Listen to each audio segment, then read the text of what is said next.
You're listening to Wealthy-esque. We are a community of lawyers who believe that true wealth is having control of our time. I'm Ro Thomas, and as a busy wife, mom, and former Big Law associate, I know all too well the tension between the culture of the legal profession and pretty much everything else you want to do in life. That's why each week I'm bringing you the information and tools you need to improve your money mindset and manage your money to create true wealth. Because ultimately, it's not about the money. It's about the freedom and flexibility the money affords.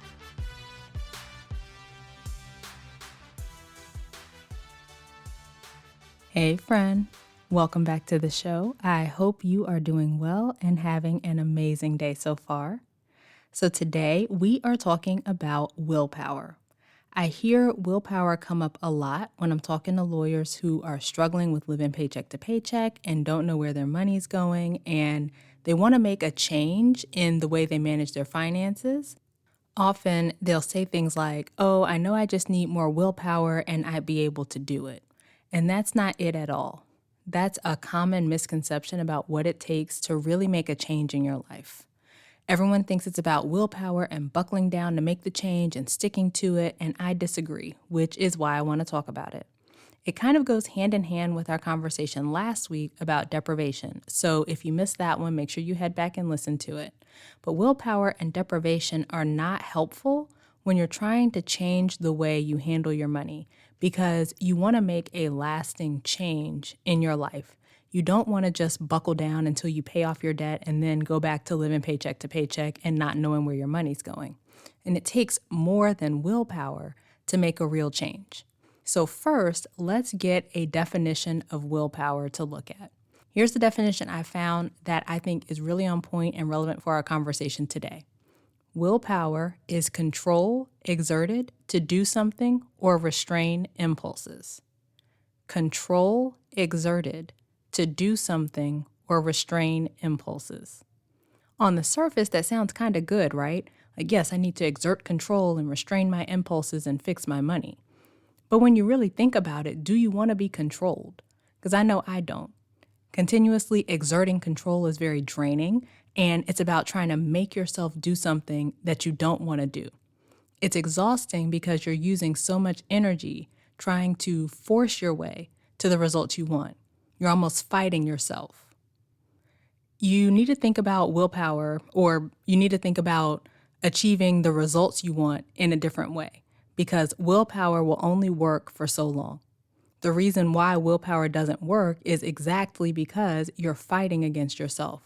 You're putting these restraints on yourself and telling yourself that you can't do this and you can't do that. And you may be able to maintain that for a little while, right? Like, you're exerting that control to make yourself stay in line, but that energy wears down. And when the energy is depleted, then you give into whatever those things are that you've been trying to control yourself, restrain yourself from giving into. So shopping, going out to eat, taking a trip, whatever it is for you.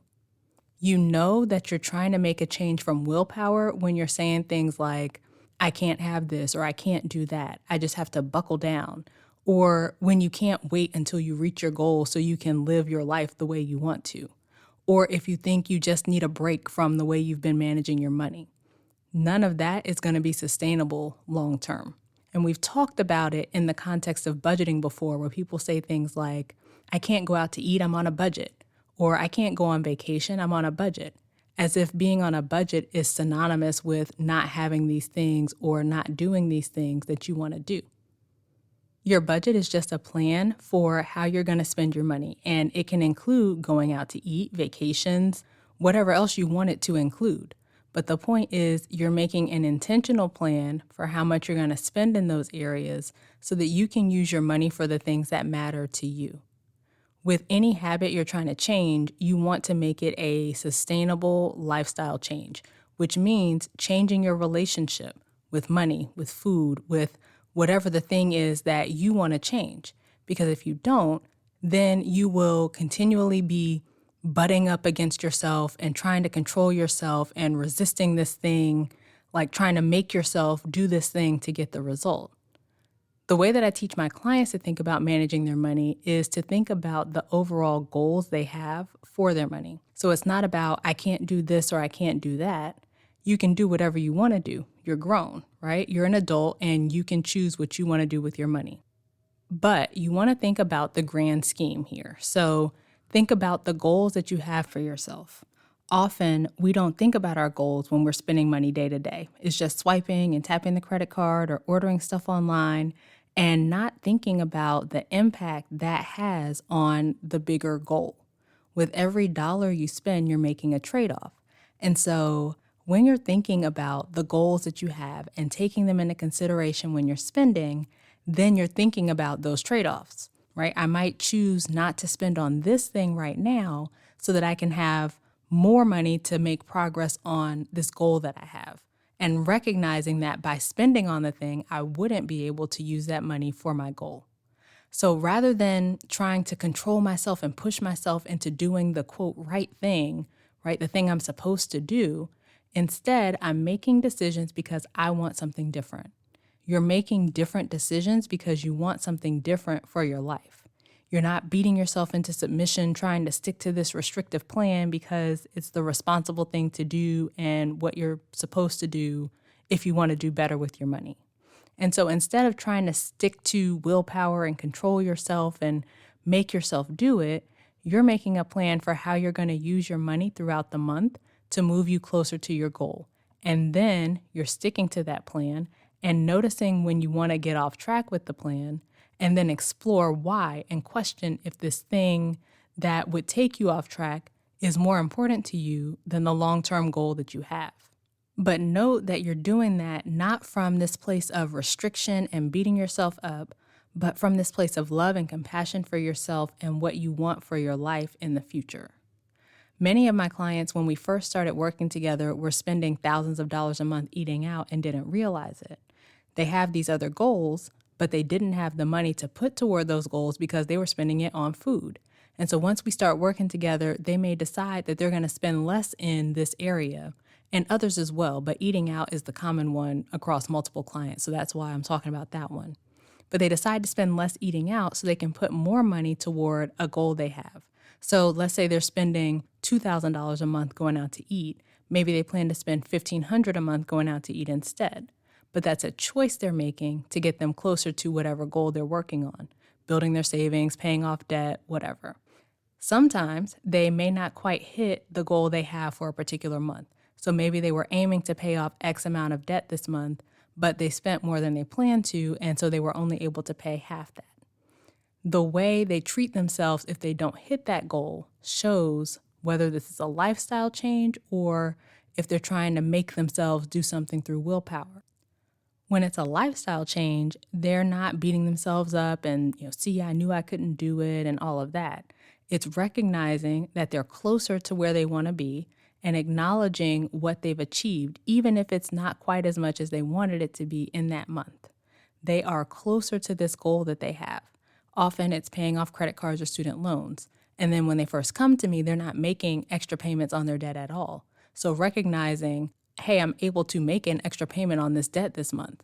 Maybe it's not as large of a payment as I was planning for, but it's more than I was doing before. And because they're not coming from this willpower, I have to do it, I just have to buckle down place, they can have that compassion for themselves and celebrate the progress that they were able to make, and then evaluate how they got off track and what they're going to do differently next time. It's making a plan for how much you're going to spend when you go out to eat or when you go shopping or when you go on vacation versus just swiping and then beating yourself up for the fact that, you spent too much and you're not able to make any progress on your debt. It's noticing when you spend more than you wanted to and evaluating why and what you're going to change going forward. Willpower will not work long term. It's not sustainable, it feels bad, and it drains your energy because you're literally trying to force yourself to do something versus making a sustainable lifestyle change, deciding what you want your future to look like and planning how to get there, and then following that plan. And when you fall off track with that plan, being gracious to yourself, not beating yourself up, not thinking about it from this restrictive place, but from a place of, okay, this worked, this didn't work, now I'm going to try this other thing going forward to help me stay on track next time. And because you're coming from this place of looking at what you want the future to be and making decisions from that place versus trying to control yourself and beat yourself up to the future that you're trying to get to, then you're going to be able to sustain it a lot easier. You're going to enjoy your life more, and you're going to enjoy the process of getting to the goal more. It won't feel like deprivation, like we talked about last week, because it's a lifestyle change that you've made. It's not going against the grain and, telling yourself, I can't wait until I'm finished so I can live my life. It's living life right now.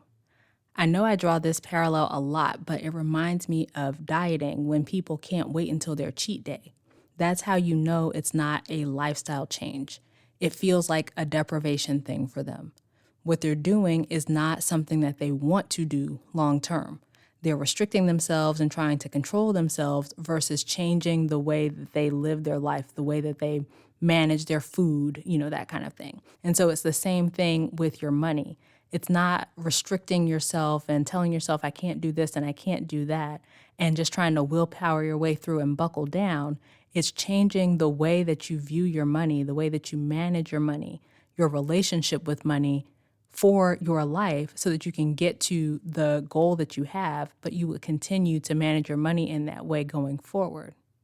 So those are my thoughts on willpower and how to handle it.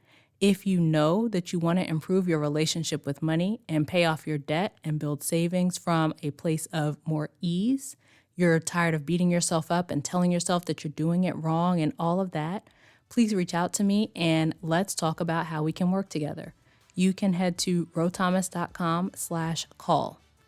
Come over and connect with me on social media. I am most often on Instagram and LinkedIn, and my handle on Instagram is @IamRoThomas. Please also take a second and subscribe to the show and leave a review, both of which help more people to find the show. And of course, sharing with your friends is greatly appreciated. As we close out, friend, I pray that you notice where you're trying to willpower your way to managing your money better. I pray that you identify what you want for your life and decide to make a lifestyle change to get it. And as always, I pray that you continue to take steps to regain control of your time, build wealth, and live the life of freedom and choice you deserve. Talk to you later.